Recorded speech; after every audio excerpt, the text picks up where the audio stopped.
성경 말씀 보도록 하겠습니다. 오늘 우리에게 주시는 하나님의 말씀은 마태복음 14장 22절에서 33절까지의 말씀입니다.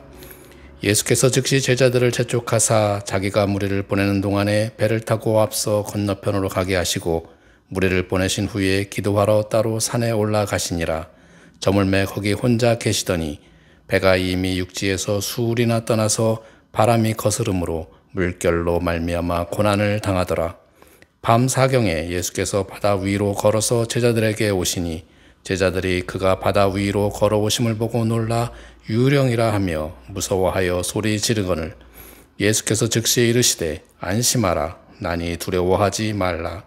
베드로가 대답하여 이르되 주여 만일 주님이시거든 나를 명하사 물 위로 오라 하소서 하니 오라 하시니 베드로가 배에서 내려 물 위로 걸어서 예수께로 가되 바람을 보고 무서워 빠져가는지라 소리질러 이르되 주여 나를 구원하소서 하니 예수께서 즉시 손을 내밀어 그를 붙잡으시며 이르시되 믿음이 작은 자여 왜 의심하였느냐 하시고 배에 함께 오름에 바람이 그치는지라 배에 있는 사람들이 예수께 절하며 이르되 진실로 하나님의 아들이로소이다 하더라. 아멘. 할렐루야. 주님의 은혜와 평강이 저와 여러분의 삶 가운데 늘 충만하시기를 주님의 이름으로 축원합니다. 사도행전 11장 25절에서 26절에 보면 사울과 바나바는 안디옥에서 1년 동안 머물면서 많은 사람들에게 복음을 전했습니다. 바나바가 사울을 찾으러 다소에 가서 만남에 안디옥에 데리고 와서 둘이 교회에 1년간 모여 있어 큰 무리를 가르쳤고 제자들이 안디옥에서 비로소 그리스도인이라 일컬음을 받게 되었더라. 안디옥에서 처음으로 예수 믿는 사람들을 그리스도인이라고 불렀습니다. 안디옥 사람들이 예수 믿는 사람들을 그리스도인이라고 부른 것은 그들이 일반 사람들과는 뭔가 다른 것이 있었음을 의미합니다. 그런데 모든 교회들이 안디옥 교회처럼 좋은 말만을 들은 것은 아니었습니다. 오늘날 교회들과 마찬가지로 불화도 있고 갈등도 있고 세상 사람들이 하는 안 좋은 일들도 하기도 했습니다. 그럴 수밖에 없습니다. 왜냐하면 교회도 다양한 사람들이 모이는 곳이기 때문입니다. 우리는 교회라고 해서 거룩한 사람들만이 모인 곳으로 아무런 죄도 짓지 않고 모두 의로운 삶만을 살 것이라고 생각하지만 그렇지 않습니다. 아무리 교회 다닌다고 해도 성도라고 하더라도 우리 안에는 여전히 죄성이 있기 때문에 죄를 짓지 않고 살 수가 없는 것입니다. 그런데 세상 사람들은 교회 다니는 사람이 하면서 우리를 비난하고 우리를 주눅들게 하기도 하는데 저는 이 말이 우리를 멸시한다라기보다는 오히려 우리 그리스도인을 향한 어떤 기대가 높기 때문에 하는 말이다라고 그냥 위로를 받습니다. 오히려 그런 말을 하는 사람들에게 잘 봐줘서 고맙습니다라고 감사의 인사를 어쩌면 해야 할 것입니다.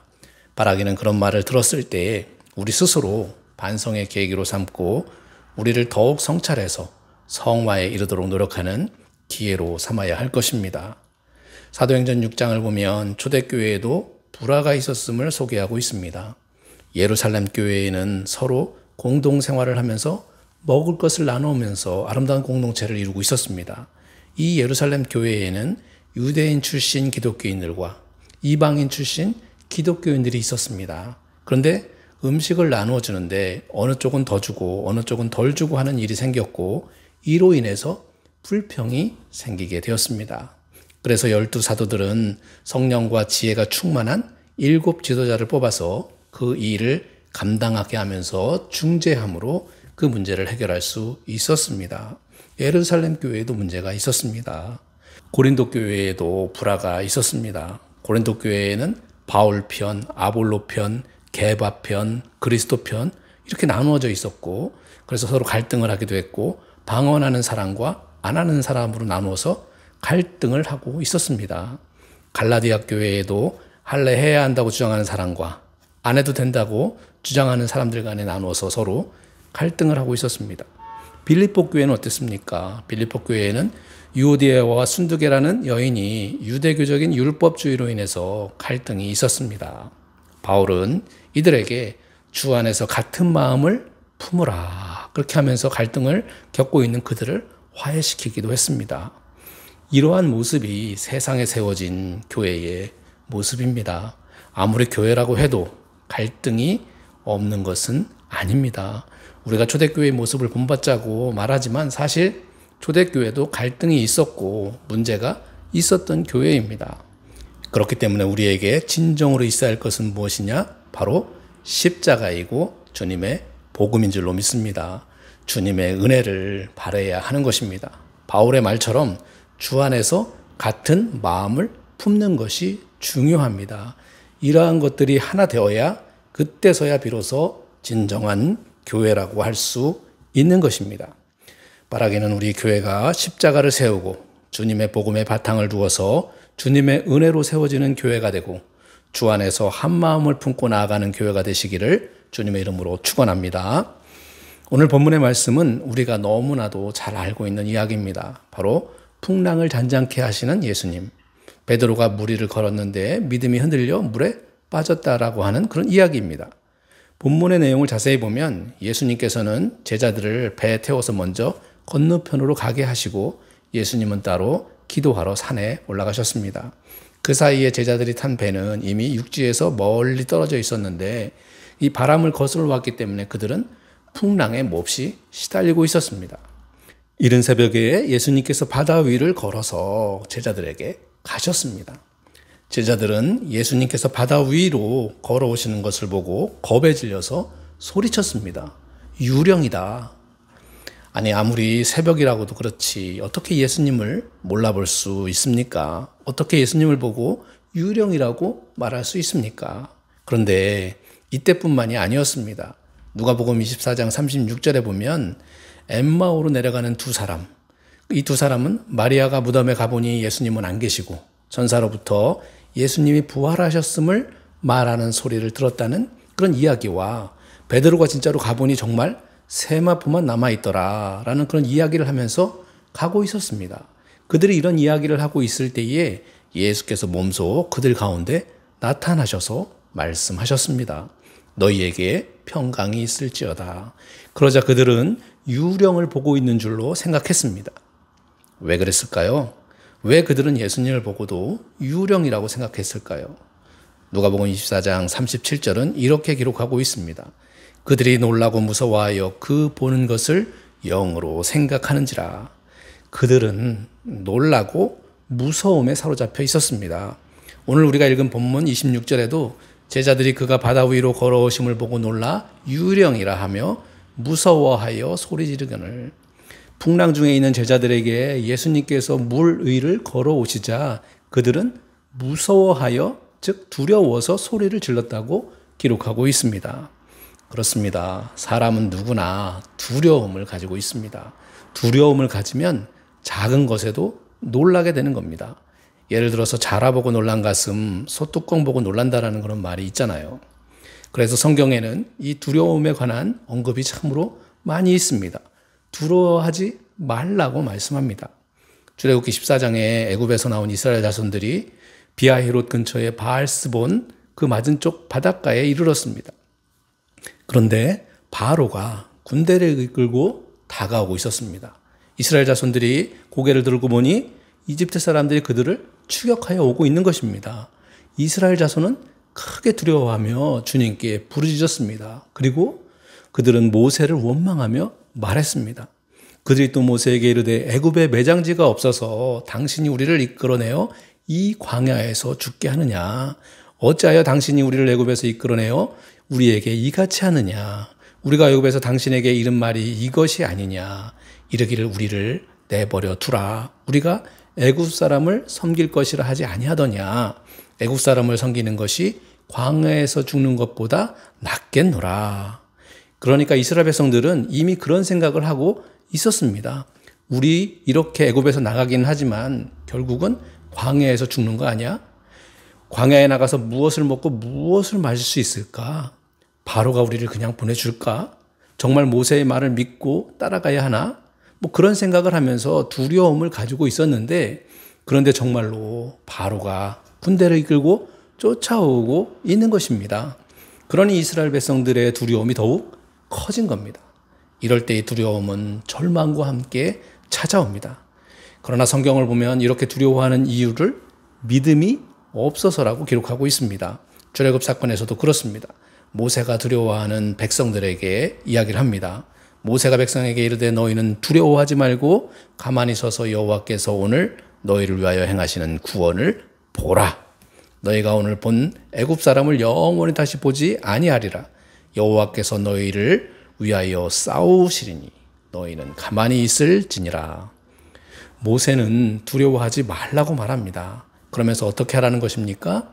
하나님을 믿으라는 것입니다. 분명히 하나님께서 너희를 위하여 싸우실 것이니 하나님을 믿으라는 것입니다. 우리는 어려운 일을 처했을 때 기도하면서 이렇게 해달라 저렇게 해달라 이렇게 기도합니다. 이런 기도는 하나님의 방법보다 내 방법으로 해결해달라고 기도하는 것과 마찬가지입니다. 내 방법이 나을까요? 하나님의 방법이 나을까요? 하나님은 우리의 생각을 뛰어넘는 방법으로 해결해 주시는 줄로 믿습니다. 그러니 하나님을 믿기만 하면 되는 것입니다. 그러면 하나님께서 해결해 주실 것입니다. 오늘 본문에서도 유령이다 하며 두려워서 소리를 지르는 그들에게 예수님께서 이렇게 말씀하셨습니다. 예수께서 즉시 이르되 안심하라 나니 두려워하지 말라. 예수님은 안심해라 나니 두려워하지 말라. 예수님은 그렇게 자신을 제자들에게 보여주셨습니다.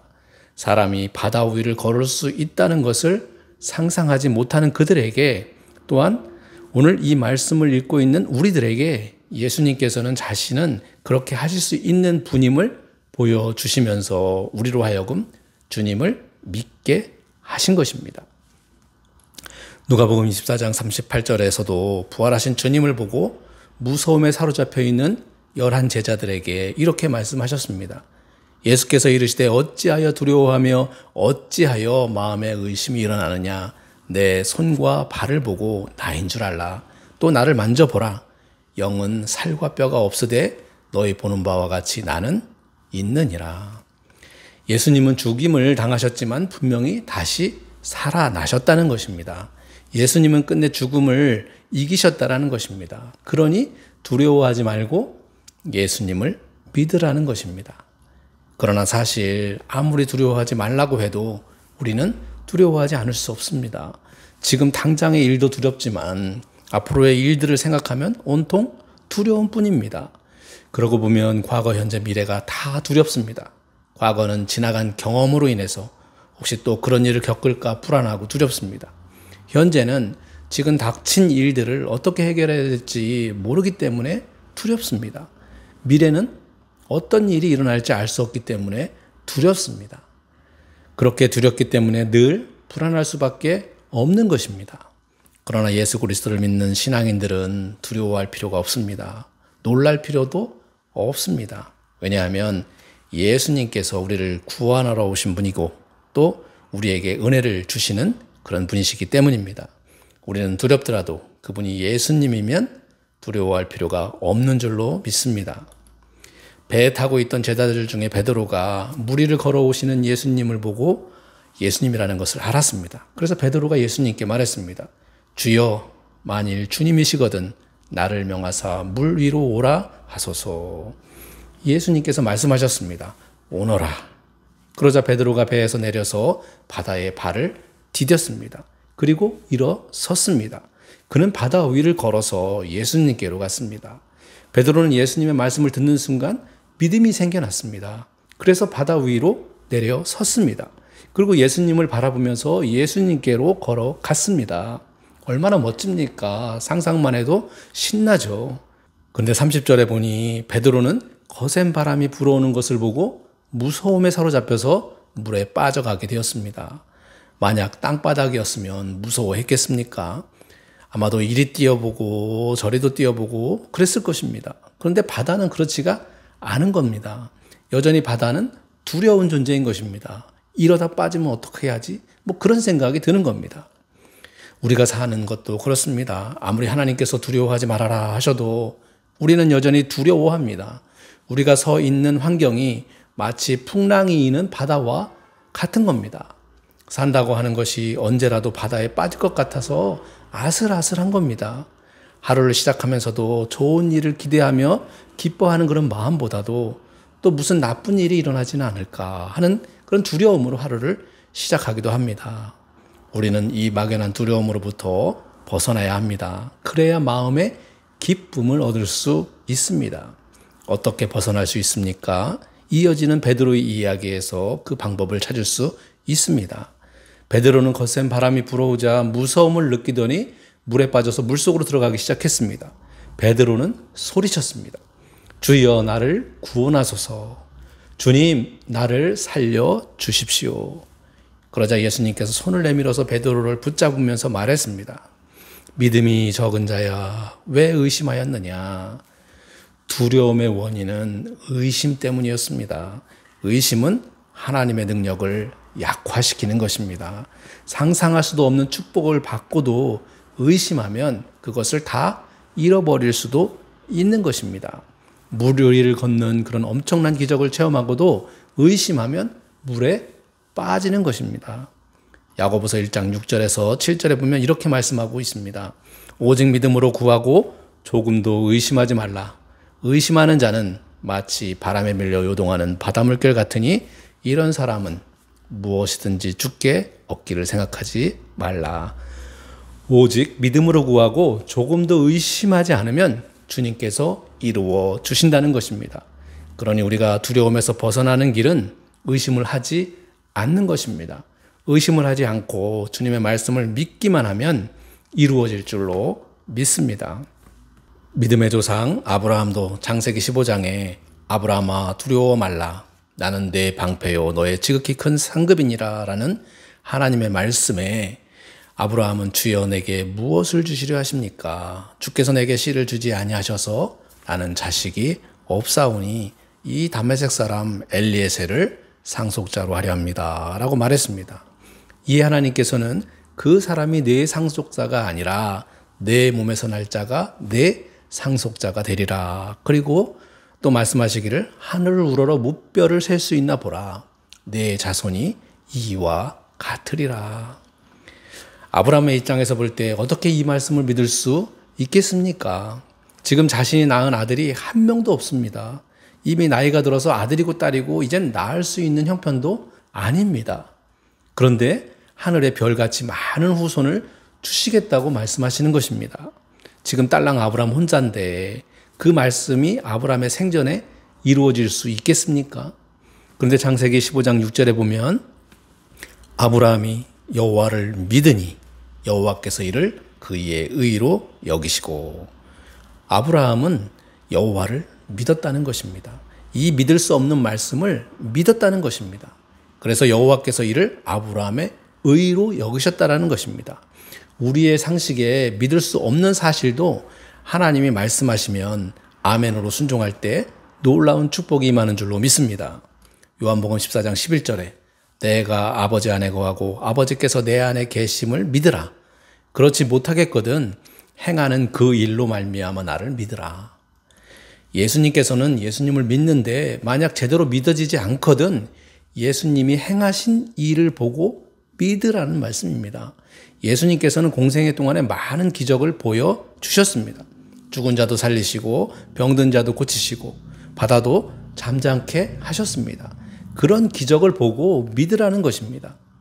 요한복음 14장 12절에 내가 진실로 너희에게 이르노니 나를 믿는 자는 내가 하는 일도 그도 할 것이요 또한 그보다 큰 일을 하리니 이는 내가 아버지께로 감이라. 이런 예수님을 믿으면 우리도 예수님께서 하신 일보다 더 큰 일을 할 수 있다고 말씀하셨습니다. 그런데 아멘 해놓고 뒤에 가서는 아유 내가 감히 어떻게 예수님보다 더 큰 일을 할 수 있겠어 하면서 의심합니다. 그러니 능력이 나타나지 않는 것입니다. 믿으면 예수님보다 더 큰 일을 할 수 있다는 것이 바로 예수님의 말씀입니다. 베드로는 물 위를 걸으시는 주님을 보고 자신도 그 물 위를 걷고 싶었습니다. 그러나 자신은 그럴 능력이 없었습니다. 그러나 주님을 믿으면 가능할 것이라고 하는 믿음을 가지고 주님께 물었습니다. 주여 만일 주님이시거든 나를 명하사 물 위로 오라 하소서. 베드로는 먼저 주님께서 물 위로 오라 하시면 자신이 걸을 수 있다는 것을 믿은 것입니다. 그래서 베드로가 걸은 것입니다. 그런데 그렇게 걷다가 거센 바람이 불어오는 것을 보고 그만 믿음이 흔들린 것입니다. 믿음으로 시작했다가 자기가 처한 현실을 본 것입니다. 도저히 물 위를 걸을 수 없는 자신의 현실을 쳐다본 것입니다. 믿음 위에 든든히 서지 않으니 자기가 처한 현실을 바라보는 순간 빠지기 시작한 것입니다. 우리도 살면서 주님을 믿는 믿음으로 시작했다가 어느 순간 자신의 현실을 보면서 절망에 빠지는 경우가 있습니다. 또한 주님을 믿는 믿음으로 시작했다가 자신을 믿는 믿음으로 살아가는 경우도 많이 있습니다. 주님께서 도와주시는 것이 아니라 내가 능력이 있었기 때문에 할 수 있었다고 생각하면서 살아가는 것입니다. 그런데 분명히 알아야 할 것이 있는데 그렇게 생각하는 순간 여러분은 아무것도 할 수 없다라는 것입니다. 베드로가 물속으로 빠져가는 것처럼 주님을 향한 믿음이 아니고서는 아무것도 할 수 없는 것입니다. 사랑하는 성도 여러분, 혹시 물에 빠졌더라도 어려움에 처했더라도 두려워하지 마시고 베드로처럼 이제라도 주님께 부르짖기를 바랍니다. 주님 나를 살려주십시오. 이제라도 부르짖어야 합니다. 나를 믿는 믿음이 아니라 주님을 믿는 믿음으로 살기 위해 이제라도 부르짖어야 합니다. 주님 나를 살려주십시오. 참으로 감사한 것은 그럼에도 불구하고 주님은 우리가 간구하면 우리를 붙들어 주신다는 것입니다. 믿음이 없어서 혹은 믿음이 적어서 넘어지더라도 우리가 살려달라고 부르짖으면 주님은 언제나 우리를 건져 주시는 줄로 믿습니다. 예수님의 말씀에 순종하시기 바랍니다. 의심하지 마시기 바랍니다. 두려워하지 마시기 바랍니다. 오직 예수 그리스도를 믿으시기를 바랍니다. 그러면 주님께서는 우리에게 물 위를 걷는 것과 같은 능력이 있는 삶을 살아가도록 인도해 주실 것입니다. 이 축복의 약속을 믿고 믿음 안에서 담대히 신앙생활 하시는 저와 여러분이 되시기를 주님의 이름으로 축원합니다. 기도하겠습니다. 의심하지도 두려워하지도 말라 하신 주님의 음성을 이 시간 듣습니다. 주님, 저희들이 주님의 말씀을 굳게 잡고 그 어떤 환경과 역경이 오더라도 그 어떤 상황에 처하더라도 의심하지도 두려워하지도 말고 오직 주님을 믿는 믿음으로 승리하는 삶을 살아가도록 인도하여 주시옵소서. 예수 그리스도의 이름으로 기도드리옵나이다. 아멘.